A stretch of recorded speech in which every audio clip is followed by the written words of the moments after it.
வரும் 16ஆம் தேதி சனிக்கிழமை அன்று தேய்பிறை அஷ்டமியுடன் கூடிய நாளில் முருகனுக்கு உகந்த ஆடி கிருத்திகை வருகிறது. அன்றைய நாளில் எப்படி வழிபட்டால் முருகனின் பூரண அருள் கிடைக்கும் என்பதை இந்த வீடியோ மூலம் காணலாம். உங்களுக்கு இஷ்டமான தெய்வம் முருகன் என்றால் ஓம் சரவணபவ என கமெண்ட் செய்து நமது சேனலை லைக் செய்து கொள்ளவும், நினைத்த காரியம் நடந்தே தீர வேண்டும் என்று நினைப்பவர்கள் ஆடி கிருத்திகையான அன்று காலை எழுந்து குளித்துவிட்டு வீட்டின் பூஜை அறைக்கு சென்று விளக்கேற்றி காலை முதல் மாலை வரை விரதமிருந்து முருகனை மனதார வழிபட அவர்கள் நினைத்ததை விரைவில் நடத்தி வைப்பார். முருகன் நம்மில் பல பேருக்கும் இருக்கும் ஒரே சிக்கல் கடன் பிரச்சனை இன்னல்கள்.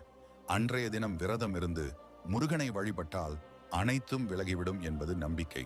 அந்நாளில் சனிக்கிழமை தேய்பிறை அஷ்டமியுடன் கூடிய ஸ்ரீ பகவான் கிருஷ்ணன் அவதரித்த கோகுலாஷ்டமியும் வருகிறது.